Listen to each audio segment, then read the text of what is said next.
We've talked about Aydan White being possibly the number one corner in the ACC. Is Aydan White the number one corner in the nation? We discuss Locked on Wolfpack. Let's go. You are Locked on Wolfpack, your daily podcast on the NC State Wolfpack, part of the Locked On Podcast Network, your team every day.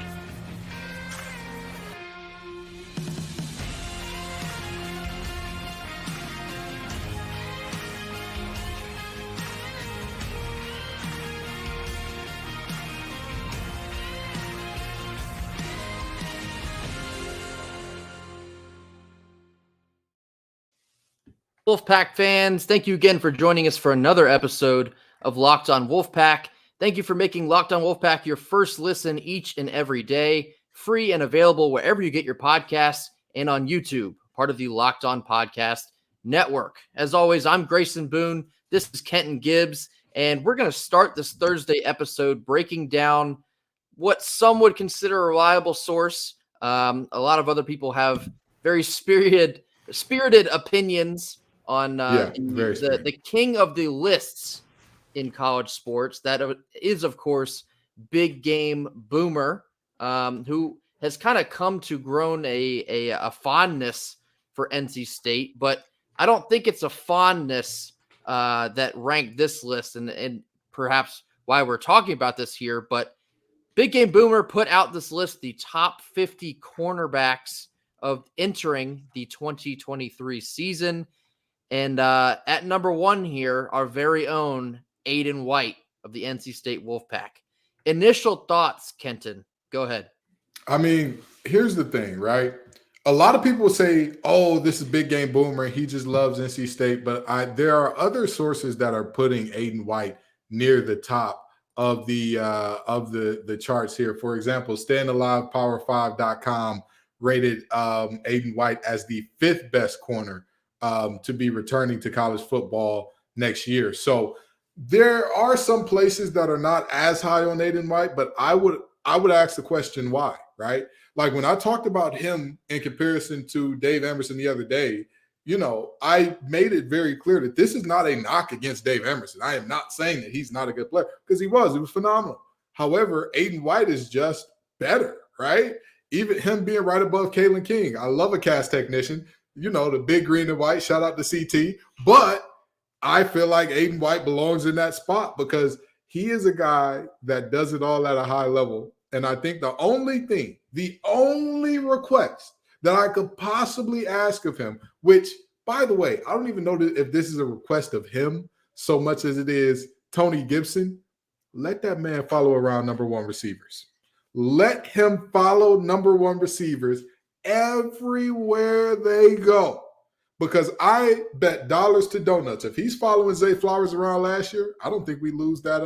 That game against Boston College. I really doubt it. Because the entire game plan for them was get the ball into Zay Flowers' hands and see what we can make happen. And that was their game plan. And it worked out well for him because when you get him in the slot, he's away from Aydan now. When you get him in those shallow underneath routes, he's away from Aydan now. He doesn't have to worry about one of the best corners in the country on his head. And if you look at all of his big plays, they came generally against corners that weren't named Aydan White or against a safety. So with that being said, I think that Aydan White has put it on tape. He's put it on tape that he's one of the best. And people can say, oh, well, Big Game Boomer has an NC State bias and da-da-da. Sure, you can believe that. But again, it's not just him.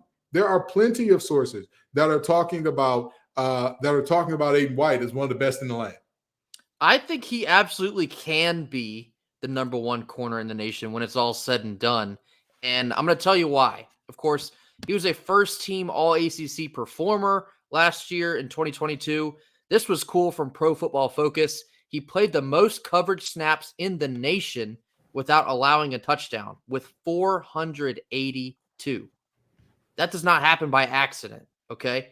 He ranks second in the ACC in interceptions with 4. One of these, of course, was the pick 6 against Texas Tech. Probably one of my most favorite moments of the whole season last year. Carter Finley was shaking when that went down when we faced the Red Raiders of Texas Tech.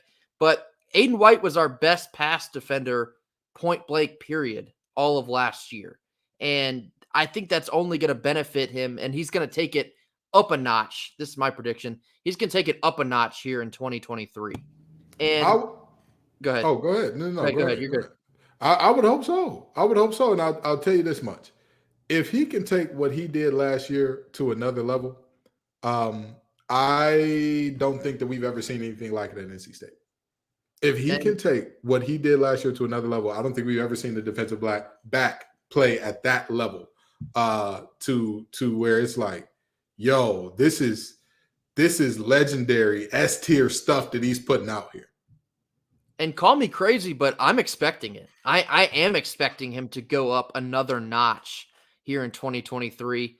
He had an excellent season last year, and he did get the benefit of having fantastic players around him in the secondary, in a Tanner Engel, in a Tyler Baker-Williams. But I think it's getting overlooked that we have a very experienced secondary this year as well. You're returning Shaheem Battle, who was actually 37th on this list from Big Game Boomer. But you look around the rest of the secondary, you have, Jakeem Harris, senior. He's going to be a strong safety, more than likely. Mm-hmm. Sean Brown, redshirt sophomore. So he's got some experience here in the program. He's going to be a free safety. You got Devon Boykin as your nickel. I was just about to say, Boykin has played a lot of ball. He's played a lot of ball so far. He's a junior. Yeah. Behind Boykin, you're going to have a grad transfer and Robert Kennedy. He's played a lot of ball.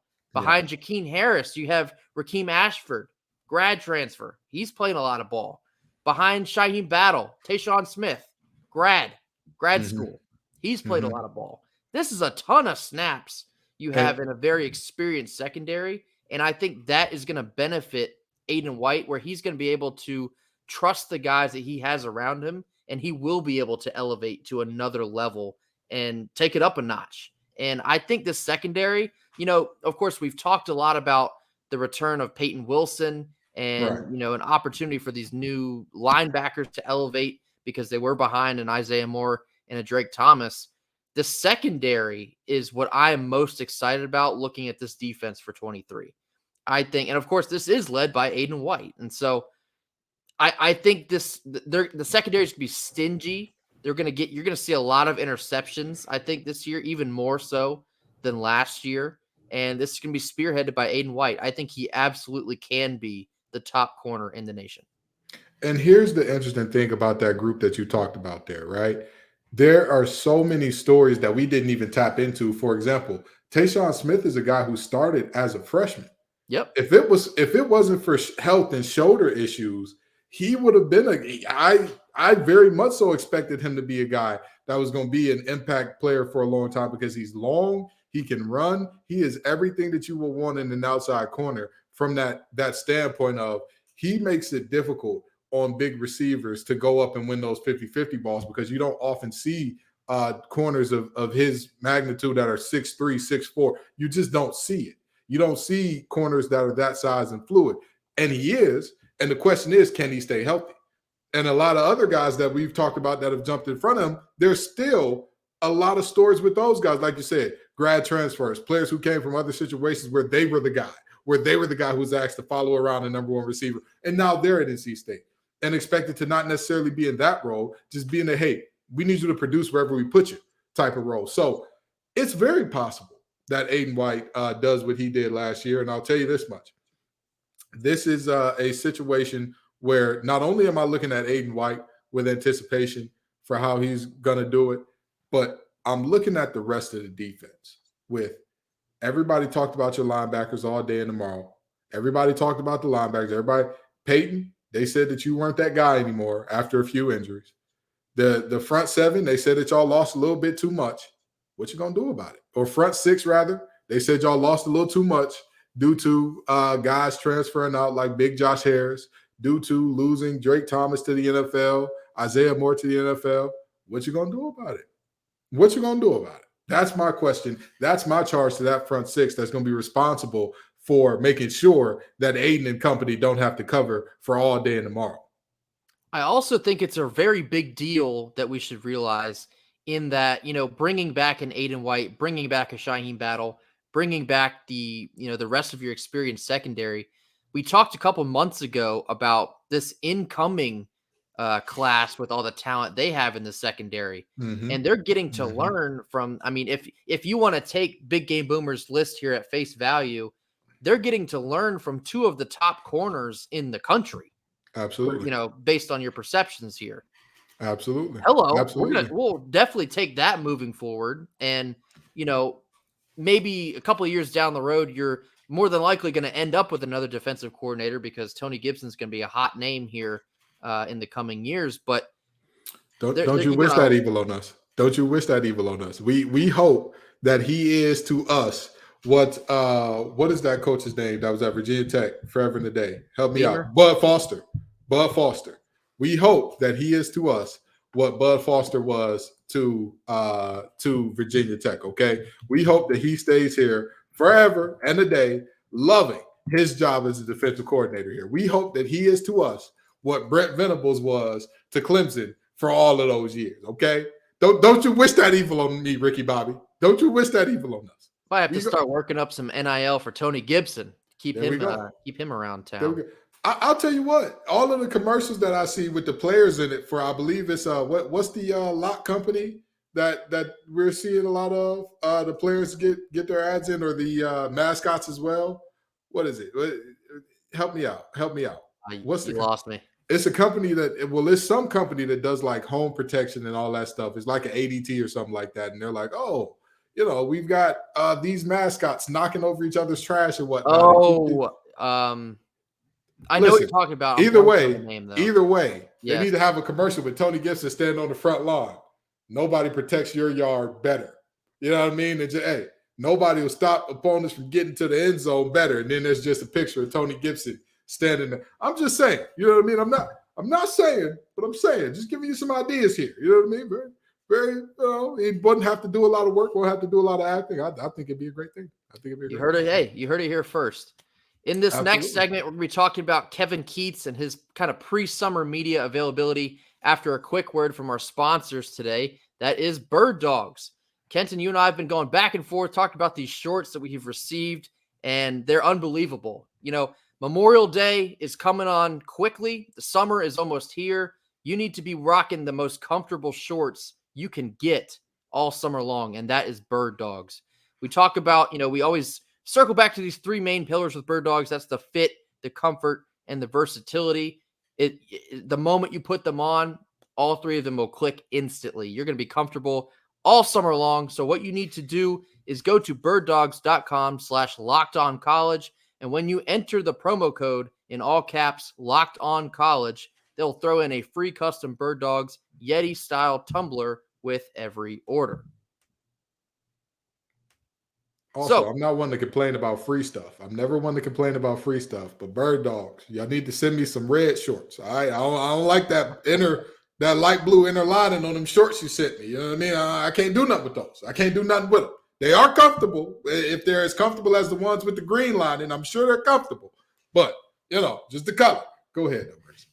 So the second segment here, Kevin Keatts, is kind of the first time we've heard him speak, I guess more so publicly, about all the success that we just had over the past couple months in the transfer portal. It was good to hear his thoughts on, what they have accomplished in the transfer portal and, what the summer's looking like, how it's been recently getting all these new faces on campus. Inside Pack Sports, as they often do, they put together kind of the comprehensive list of quotes from Keatts, which was, a very good read through. Some of the biggest things that I pulled through here, he was asked about the trip abroad. They went to the Bahamas to kind of build that team chemistry last year. And he spoke about how important it was for especially like Jaquavion and Jarkel really gelling together and becoming closer with that bond. And he was asked about how he's going to manage to do this without a trip this summer. And Keatts was kind of hinting at, more 3-on-3s, 4-on-4s, 5-on-5s, just building that camaraderie amongst the guys in practice, getting out into the community and doing things outside of basketball. And he just harped on how important it is to do things like this. So, Kenton, you're a former NC State football player. what are some things that you would recommend, or what are some things that Dorn would do to get more team chemistry amongst you guys? And what should Keatts try and do this summer to get all these new faces acclimated? Oh God, there was this thing called the program. Oh my God, it was brutal. Good things, not torture. It was absolutely, but no, I'm just joking. But seriously, in terms of what Coach Keatts can do to get these guys to gel more, I would say just a ton of team outings, just a ton of moments where the team is hanging around each other and all that. And I'm a huge believer in sometimes you fake the funk until you start feeling it, right? You fake the funk until you start feeling. Hey, you guys be together a lot. I want you all together all the time. I'm going to break you all off into pairs of twos or threes, like it was Remember the Titans. And I need to know everything about your partner. I need you to know everything about him. If I ask you what his mama name is, you need to be able to tell me. If I ask you what his favorite food is, you need to be able to tell me. If I ask you what his favorite color is, we all know it's Wolfpack red, but I still need you to tell me something. If I ask you what he ate yesterday, I need you to know. I need you to know. I want y'all to be uncomfortably close, because when the season starts, when there's kids on campus and all that, y'all will naturally grow distance, do your thing, go your separate way, do your fun stuff. But while I have your full attention, I want y'all full attention to be on one another. I want y'all to know, hey, I rock with this guy, I gel with him and all these things. I hate the fact that he likes Kit Kats, but this is my best friend now. But, you know, that type of deal. So, Growing up playing baseball all the way up through high school and into college, I always found that the most successful teams that I ever played on were the teams where the guys hung out all the time. They're always together, of course, on the field, practicing games, but always doing things off the field, going out to eat, going to the movies, just always being around each other. And you build that chemistry instantly. And of course, that was something that was extremely important to Keatts' success last year on the court, and the bond that the guys shared. And he's going to have to replicate it, because this year we've talked about this ad nauseum here. This year is more important now than last year. You made it to the tournament with, a brand new team because of all these new transfer pieces. You've now gone out and done it again, only returning, a handful of guys, two of which are going to see consistent minutes in DJ Burns and Casey Morsell. You're going to have to replicate that magic. And if you don't, things are going to crumble and fall apart extremely quickly. And that's not something that any of us can afford at this point in time. So it's going to be extremely important to kind of look to guys like DJ Burns and Casey Morsell. Keatts mentioned this a couple different times throughout this press availability, and saying he's really looking at these two to implement the, make sure everybody knows the culture. We've talked about this, with the women's basketball program, and it felt like there's just that lack of team culture with all these new faces. You cannot lose that with you got 6 new guys coming in. They're all going to be vying for a lot of playing time. And it's going to be up to guys like DJ Burns and Casey Morsell to show them the ropes, show them how NC State basketball is played, the expectations are met, and so on and so forth. A couple extra things I want to point out here is that, Keatts was talking about, and I found this funny, Kenton, because it's almost word for word what you've been saying. And he was saying, losing guys like Jarkel and Terquavion, we got a lot of shots that are ready to be taken. And so his direct quote was, who wouldn't want to play for me at the guard position? Yeah. I could hear Kenton kind of in my head when I was reading that from Keatts. And, he's excited about the new offensive firepower he's now walked into. He even mentioned Michael O'Connell. He said he wants him to take more shots. And he said he's been joking with him that his efficiency has been higher when he does tend to take more shots. So that's going to be something interesting to look at. But, Kenton, I guess to tie a bow on this thing, how are you expecting this team to move forward throughout the summer? How important is it to get this team time and build this chemistry as we, start to look toward the most important season in Keatts' tenure here coming down the road?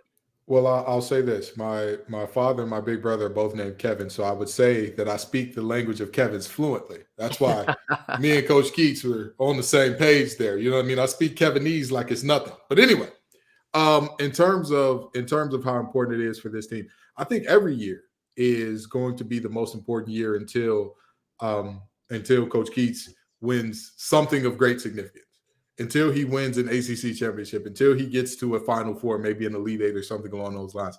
Every year will be the most important year because he cooled down this seat a lot, but I wouldn't say that it is no longer any heat to it. I wouldn't say that. So this building camaraderie during the summer is extremely vital because, again, when the fall hits and everybody's back on campus, naturally, these are 18 to 23, 24-year-olds at oldest. They're going to want to do 18 to 23, 24-year-old things, you know, and that's they're going to enjoy themselves and, you know, be here, be there, be everywhere, and still be locked into sports, of course, but they're going to do those things. And so I think that now is important because it is, in essence, laying the foundation. And we all know if the foundation of a house is off, what happens? The whole thing is crooked. The whole thing is shot. You got to lay down a new foundation at some point in time. And you do not want to be laying down a new foundation mid-season. That is a worst-case scenario. So with that in mind, they need to lay down a strong, stable foundation now, similar to what they did last year. Because remember, last year, a lot of people may want to do revisionist history and say, oh, Wolfpack Nation was behind Keatts the whole way. I was at those first few games. I was there. It cost $10 to get a seat, and you were very close. I was getting them even cheaper than that. That's my point. That's my point. So this team is now walking into a different level of support, but also a different level of scrutiny, a different level of expectation. And so they need to form together right now. They need to get together, get tight, work out the kinks so that when the season comes, you're already formed together like Voltron, knowing what you got to do. Absolutely. They have literally no choice but to hit the ground running with the way this roster is constructed. This next segment, we're going to be wrapping up kind of the Miami preview for Thursday evening and also an exciting announcement for our Friday show. So in this third segment here, just want to start off by, of course, highlighting the Wolfpack baseball will be taking on Miami this evening, Thursday evening, in a monumentous pool play game in Durham. Of course, NC State will need to win this game to advance out of pool play and into the semifinals. We've also been discussing here, as far as their NCAA tournament chances go, you're probably going to want to collect this win as well to scoot that RPI up as high as you can possibly get it. But it's going to be a nail biter. There's no two ways about it. It's going to be a nail biter in Durham. Of course, recording this on Wednesday night, they have not announced any starting pitching. I presume this will be Sam Highfill. What a spot for, I guess, one of your faces of the program, a guy who pitched in so many big moments in the 2021 season. And, you're rolling the ball out to presumably one of your best pitchers, and he's going to go out and have to get it done. Absolutely. Absolutely. But this is the moment that your best pitcher should live for. This is the moment. Hearing, hey, the season's on the line. The game's on the line. It's all on you. This is what great pitchers are made of. I know in my personal career, I used to always think if it's third down and short, I want teams to run at me. I want you to run the ball at me. I want you to say, hey, man on man, who's going to do what we need to do better? You or me. And so as a starting pitcher in this moment, you've got to ask yourself, or not ask yourself, you've got to tell yourself, this is it. This is what I came here for.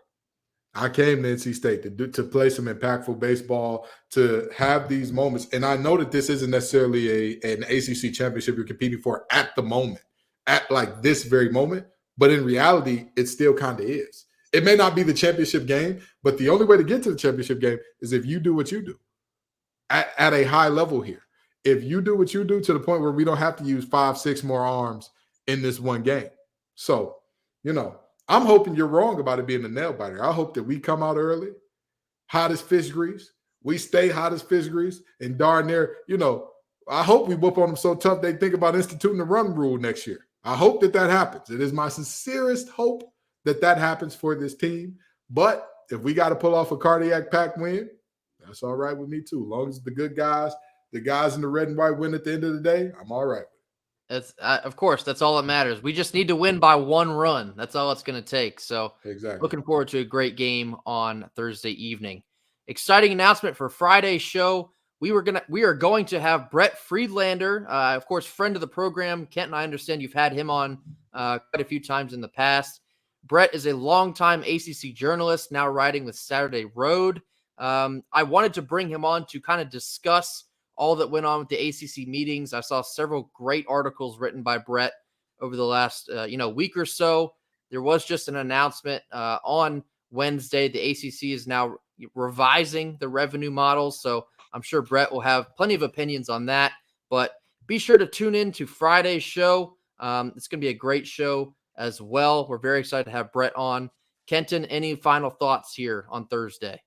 We all know that Brett has great shirts, but he's an even greater man. I'm telling you right now, I could not have imagined when I got hit up by the folks from Sports Center that there was a 60-year-old Jewish guy from Atlanta that I would say, hey, this is a guy I want in my foxhole with me. But Brett Friedlander is that guy. I'm excited to have him on tomorrow. Y'all should be excited to hear him tomorrow. Let's get it. Absolutely. It will be a great episode. No two ways about it. Well, thank you all for giving us another listen of Locked on Wolfpack. We appreciate everyone tuning in. We're continuing to see these subscriber numbers go up. We very, very much appreciate that. And we're going to try and keep this thing rolling. So as I say quite often, tell a friend to tell a friend, mash that subscribe button, get the word out. I'm going to be posting more kind of snippets to Twitter as I did today. Those seem to be getting a decent amount of engagement. And we're going to keep this thing rolling. So as always, thank you for tuning in, and go Pack. Go Pack. You are Locked on Wolfpack, your daily podcast on the NC State Wolfpack, part of the Locked on Podcast Network, your team every day.